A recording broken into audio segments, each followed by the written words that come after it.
the man behind today's effort that led to the ouster of the now former Speaker Kevin McCarthy, Congressman Matt Gaetz joins me live. Congressman, thanks for being with us tonight.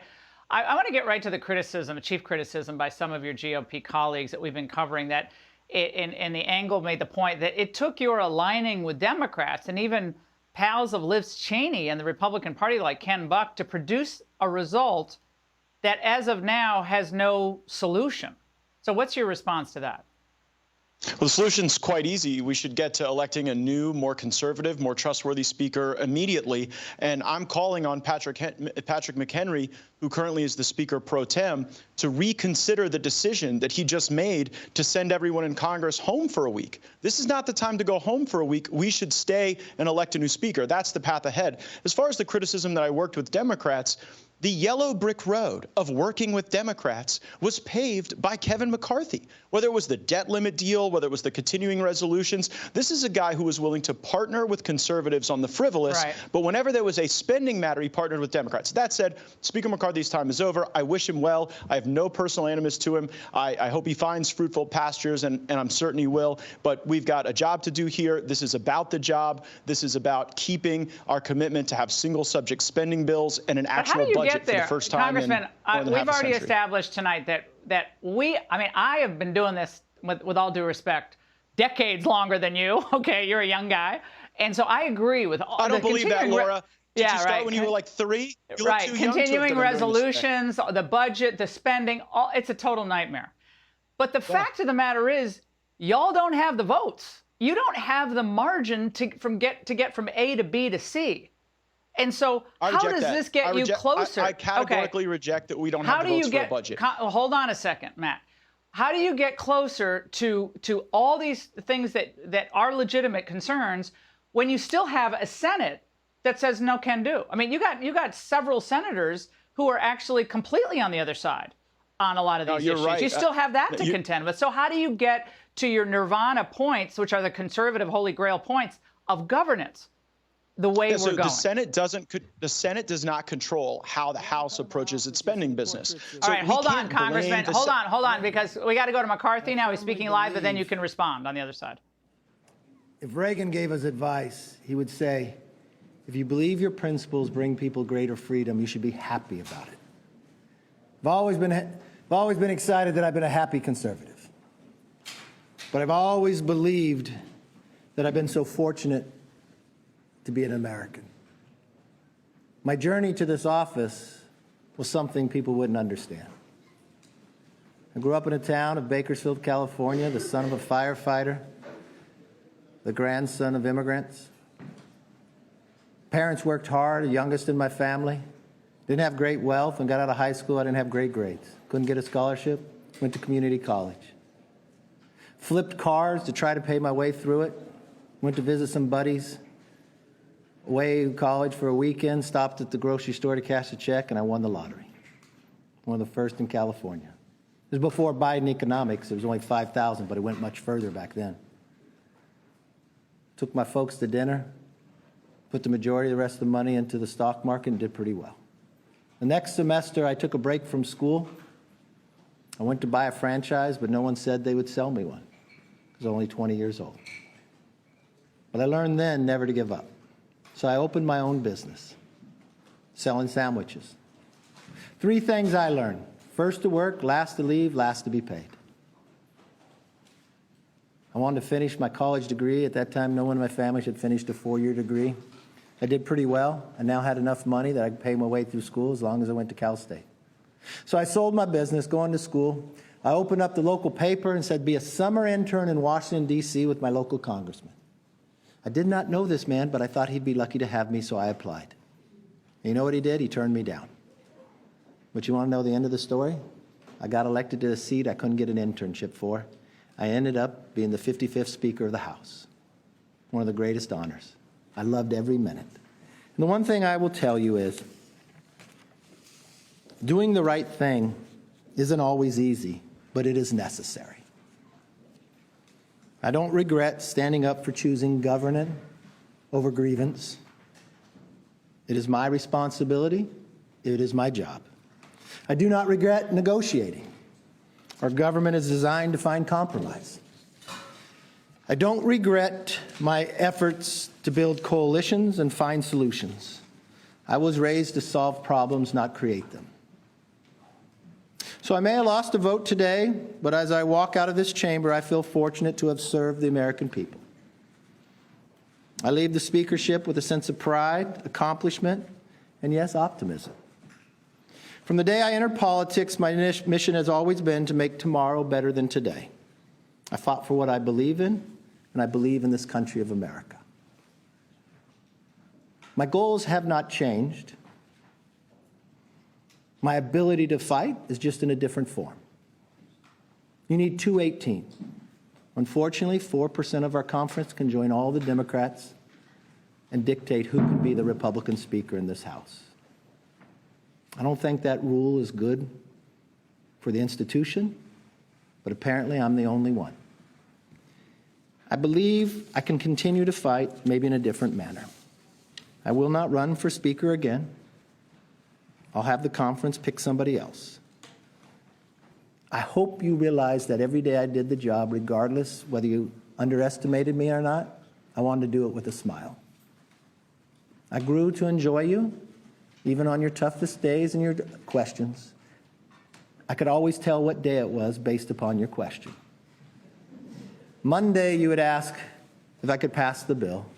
Tuesday was whether the rule would pass. Wednesday was the greatest challenge ever to my speakership. And Thursday, when we passed the bill, you didn't think it was a very big deal. And it all started again on Friday. You know, I wouldn't change a thing. I do believe I got a new portrait in there, too, of Teddy Roosevelt. You all know the man in the arena, one of my favorite parts of it, who errs, who comes up short again and again, but there is no effort without error and shortcoming, who spends himself in a worthy cause, who knows the triumph of high achievement, and if he fails, at least he fails while daring greatly. I always like to take a risk. Saturday, I took a risk for the American public. Regardless what anybody says, no one knew whether that would pass. The Democrats didn't want that bill. Yes, they pull a fire alarm. Yes, they do their conga line. Yes, they wanted to delay. But it was all for the American people. I could not look the troops in the eye and say I would not pay them. For those who spoke on the floor, I thank them for their positive talks. I don't know what those who voted against and said there was some deal, they were never a part of any deal. For those who said about what we accomplished, I'm proud of what we accomplished, from the Parents' Bill of Rights to our energy bill. But if they want to hold me liable because the Senate didn't take it up or the President didn't take it up, that's politics, for what I know. But the one thing I do know, this country is too great for small visions of those 8. To any child that are listening and who are coming to visit the Capitol, this is a place I want you to visit. I liked opening the Capitol back up again. I liked taking away the metal detectors. I liked committees being able to work. I liked people being able to visit. I hope you liked being able to be back in. I think it was important that members actually show up to work as well. You know, to paraphrase Lou Gehrig, he said, I might have been given a bad break, but I truly still consider myself to be the luckiest man on the face of the earth. There's no other country that you could rise to be the 55th speaker, not get an internship, and be able to fight for the American public. So it was my greatest honor to be able to do it. I love my conference well. I love to be able to I've been a part of the leadership team for quite some time. We won 2 majorities. As leader, I'm proud of the fact we only gained races, only gained seats. I'm proud of the fact as a Republican leader, we elected more women. We elected more minorities. We expanded the base. I'm proud of the fact that for the 5 years I was leader, 2 election cycles, we gained 5 more seats in California, 5 more in New York. We won in places no one thought we could win. The same thing, you would underestimate me. You always said we'd lose each time around. We kept gaining. I intend to make sure that we gain and keep the majority in the next cycle as well. With that, I look forward to your positive questions. Yes. Oh, I'll look at that. You still obviously command a lot of loyalty within the conference. We've heard you say approximately 10,000 times that you never give up. So I'm wondering, why not? Why did you make the decision not to put your name forward again and try to grind it out like you did when you won the job in the first place? You know, you need 218 for the rule, 218 to move forward. And I'll never give up on the American people. That doesn't mean I have to be Speaker to do what I have to do for the American people. There's a lot of things I could do for the American people. But you know what's interesting? Everybody's sitting there. In today's world, if you're sitting in Congress and you took a gamble to make sure government was still open, and 8 people can throw you out as Speaker, and the Democrats who said they wanted to keep government open, I think you've got a real divide. I think you've got a real institutional problem. Interesting, it was in this room after we had won the majority. I hadn't become Speaker last, and Nancy Pelosi came to me. She was Speaker at the time on the way out. And I told her I was having issues with getting enough votes. And she said, what's the problem? I said, they want this one person can rule you out. She was the only Speaker to have changed that rule. I had the power to call the vote on her, but I never would. I lost some votes because of it. And she said, just give it to him. I'll always back you up. I made the same offer to Boehner and same thing to Paul, because I believe in the institution. I think today was a political decision by the Democrats. And I think the things they have done in the past hurt the institution. When they just started removing people from committee, and they just started doing the other things. And my fear is the institution fell today. Because you can't do the job if 8 people, you have 94% or 96% of your entire conference, but 8 people can partner with the whole other side. How do you govern?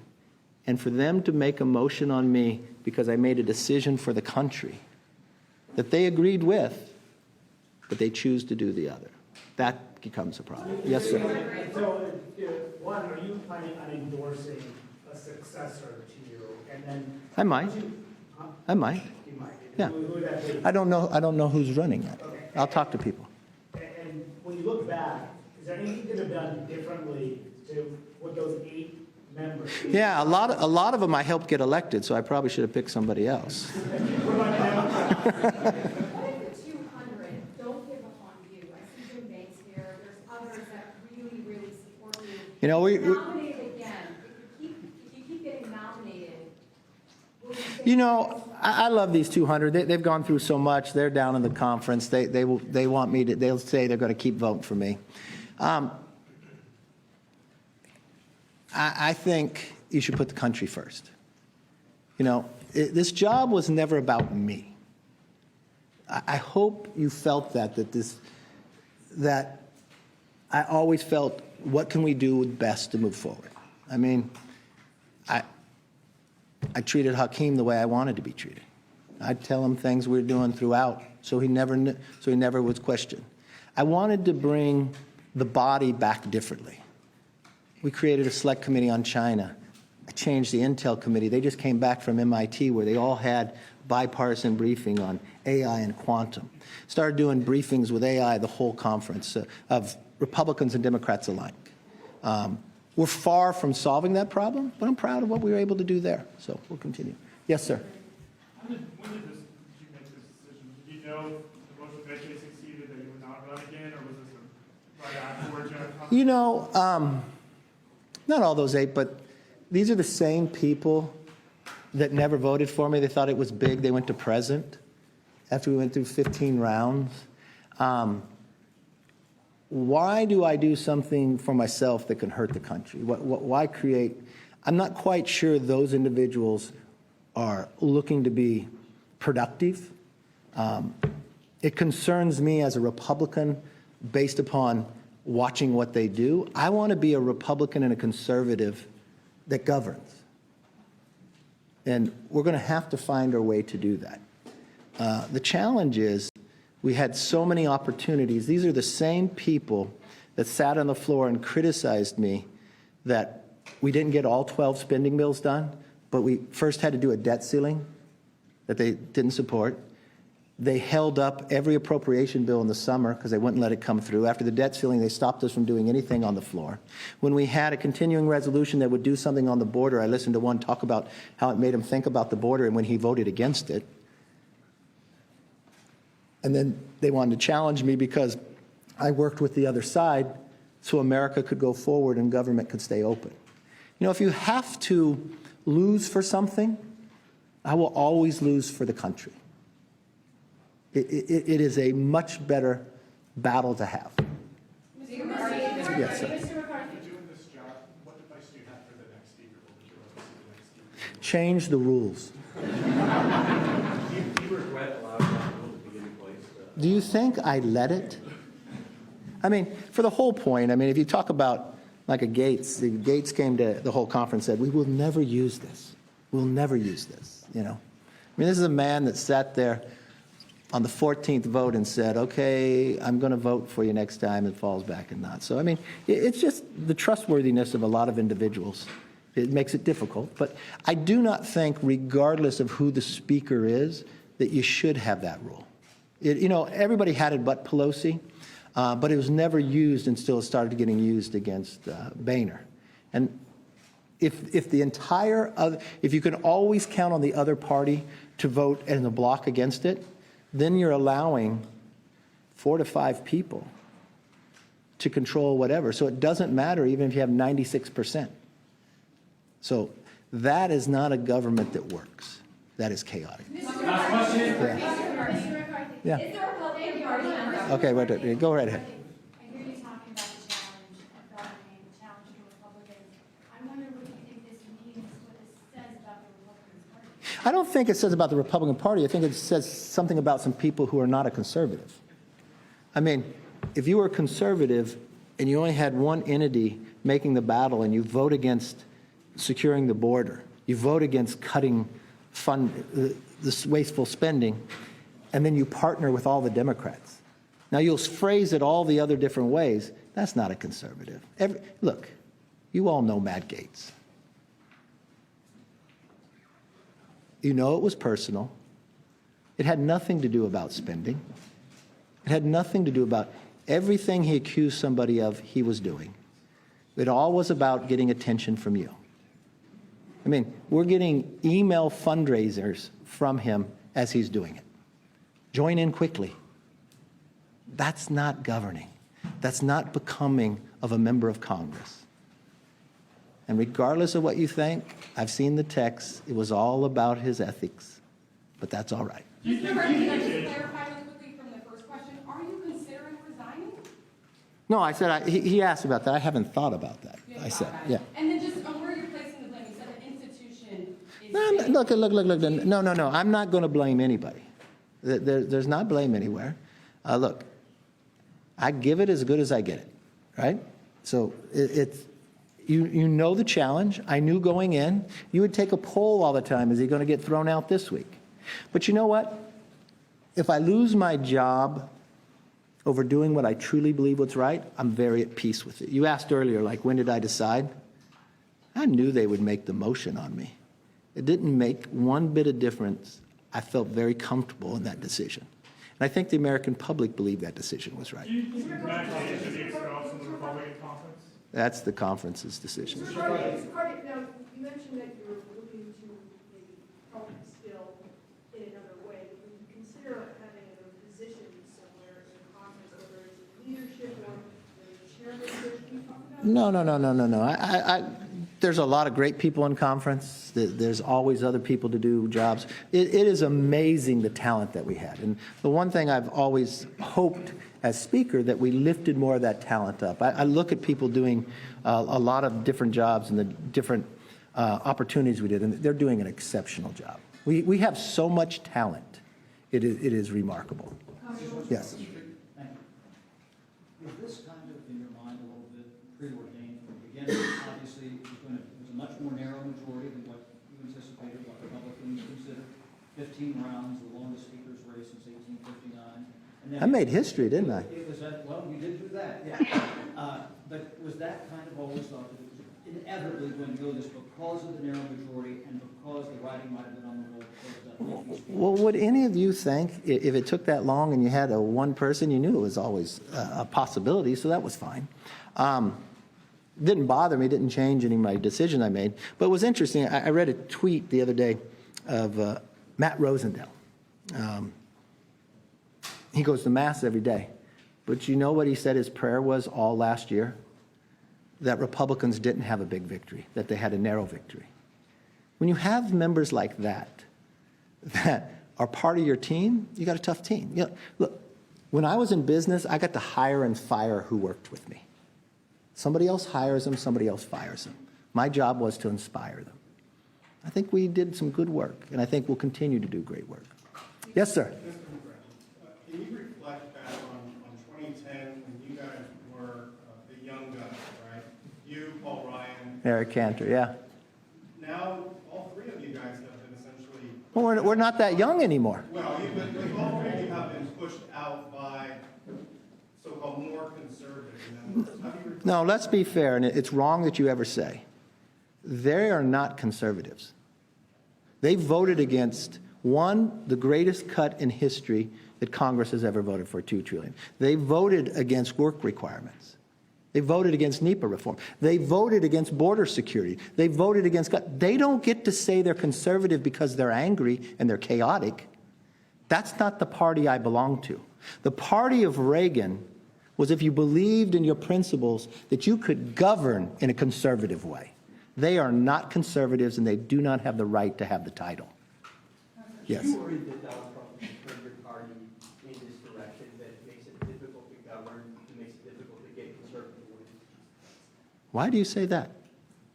Because your question doesn't hold true to history. When Donald Trump was president, we did tax reform. You can look at all of our different successes. So, I mean, you may dislike the policy, but we've been very successful. You watched the Abraham Accords. I mean, you can go victory after victory. The price of gas, we were energy independent at the time. We had more businesses growing at the time. We didn't have to evacuate our embassies. You know, it's easy on its merit to see the difference of what Biden has destroyed America to what the policies we were able to create. Yes, sir. Hey, can I ask you, what about your conversation with King Jeffries? What did he ask from you? What were you asking from him? No, we didn't ask for anything. You didn't ask for anything at all? You didn't ask any impeachment inquiry or anything like that? No. And, you know, I have a lot of respect for Hakeem. All right, we'll continue to monitor that. But back with me now is Congressman Matt Gaetz. Congressman, I know you've been listening in to former Speaker McCarthy's comments. He name-checked you and said, number one, you're not a real conservative because you don't want to govern conservatively. He also said that this really was personal, intimating that you're really PO'd, that he didn't step in and put down that ethics investigation into you. And he knows it's personal, and you know it's personal. And you say? That's totally false. I'm the most investigated man in the entire United States Congress. I've been cleared by the FBI, DOJ, the Federal Election Commission. But you don't think that McCarthy did enough to stop this? I mean, isn't that, wasn't that well known that you were mad that he didn't do enough to stop that investigation? I'm not saying there's anything wrong with being mad, by the way. I'm not. By the way, the beginning of Speaker McCarthy's comments there were lovely and nice about his past and his history. But when he says we're not conservative because we didn't vote to secure the border, I think that does merit a response. We passed a Department of Homeland Security border bill that would have required E-Verify with a host of other reforms. Then, on a continuing resolution, Kevin McCarthy wanted us to surrender every other fight. Jack Smith, weaponized government, everything else going on, just to isolate the border thing. Now, I don't believe that the way conservatives get ahead is surrendering everything but the border in order to address the border. And I don't think that the way to address the border is to pass E-Verify and then say that the strong border position is the abandonment of E-Verify in a vote that occurs 14 hours later. Well, you're not going to get the border done like the way we want to do it until you get the numbers. You're not going to get that border. You're not going to get what you want on the border. None of us are until you get the numbers in the House and you kick out some of these senators. Well, I don't think we're going to get, frankly, Laura, I think it's worse than that. I don't think we're going to secure the border until we have the White House. But I also want to address this notion that we aren't conservatives, right? Because what Kevin McCarthy believes about governing is that we have to utilize these continuing resolutions. And if the continuing resolution is conservative enough, if you hang some bells and whistles on it, that really ought to pacify people who are right-leaning throughout the country. I believe that the only way to achieve programmatic reform and to put downward pressure on spending is to do what was done back in the 90s, where every individual bill is conferenced and debated and subject to amendment. And of course, you have to compromise. And of course, you have to govern. Matter of fact, just last week, I voted for 4 appropriations bills after my amendments were largely defeated by House moderates to put further pressure on spending. That point was made, but they're making the point tonight, Congressman. We only have limited time, so if you don't mind me moving on. But we made that point about what you did last week. But look, I think the concern here is that people are seeing your fundraisers instantly going out about this. You're raising money, and it is chaos I'm eager right to now. address that. And, yeah, hold on. Let's address is it the not fundraising. a fundraiser? I think we have a full screen of it. Yeah. Is it a fundraiser or not? And everybody fundraises. Again, I'm not just saying. By the way, that is another criticism of what's going on. If I can get a word in here. Yeah, if I can get a word in here. I am the only Republican in the entire United States Congress who takes no lobbyist money and no PAC money. So absolutely, I communicate daily, vigorously with regular Americans, because the only way I'm able to advance my political goals is if just regular folks give me $10, $20, $30. And so I will take no lecture from the likes of people who do 3 lobbyist fundraisers a day and trade favors in order to get cash from special interests on how I raise money. And I take deep offense to anyone who wants to criticize the mailman, the active duty service member, the grandmother who believes in me and goes to MattGaetz.com to donate. Matter of fact, I hope they do that right now, and I'm not sorry for it at all, because I won't take the lobbyist and PAC money like every other person here does. Well, I think that's awesome that you don't. I think it's fantastic. By the way, do you plan to stay in the House? Are you planning, have you thought of running for office, like maybe the governor's race in 2026? What is your thought there? You know what, Laura? I think I'm exactly where I need to be, doing exactly what I need to be doing. What I need to be doing is ensuring that we have, what's that? You're not thinking about it at all? I mean, come on, you're an ambitious guy. And again, there's nothing wrong with it, but why are we playing cute here? I'm not running for governor in 2026. I am here serving in the House in 2023 trying to get a budget. Why is it that when I'm trying to get a budget and single subject bills and a return to pre-COVID spending, all everyone's interested is in a political race that's 3 years from now? I am here doing this job. My voters elected me to do this, and that is what I have endeavored to do, at times with a very small group of people, but dedicated people, because we have to send a shockwave through Washington, D.C. We have to change this town. We have to change this system.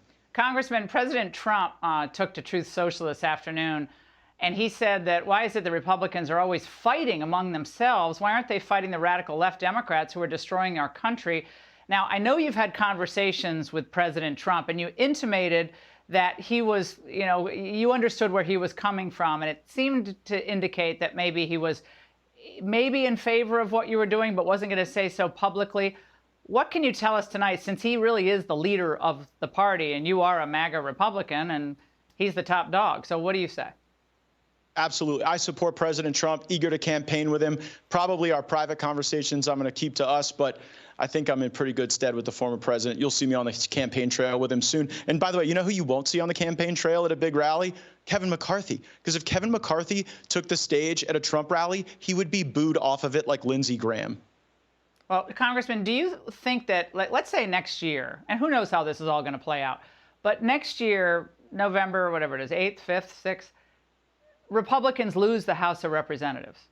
Because Democrats think this is going to help them. They wanted McCarthy out. The Democrats wanted McCarthy out just as much, looks like, as you did. So let's say Republicans lose the House. Will you feel any regret for having done what you did today? Absolutely not. I believe that we were destined to lose the House if we didn't do what we did today, because we didn't give anyone something to believe in. I've traveled all over this country, and I have seen the despondence and the sadness in conservatives who don't believe that Republicans in Congress are fighting enough for them. Half of your monologues every night are about the failures of House conservatives to really dig in and fight. You are in many ways a true north to try to help us focus on the things that matter in these contentious debates and discussions over legislation. But you know what? We're not going to lose the House. And you know why? Because Donald Trump is going to drag a bunch of people to victory who probably wouldn't have deserved it otherwise. But that's what happened in 2016. 2020 was another good year for Republicans at the congressional level. So when Trump's on the ballot, we do pretty well, and I suspect that we'll do well when he's our nominee. Congressman, we really appreciate you responding to McCarthy and joining us tonight. Thank you so much. Hey, Sean Hannity here. Hey, click here to subscribe to Fox News YouTube page and catch our hottest interviews and most compelling analysis. You will not get it anywhere else.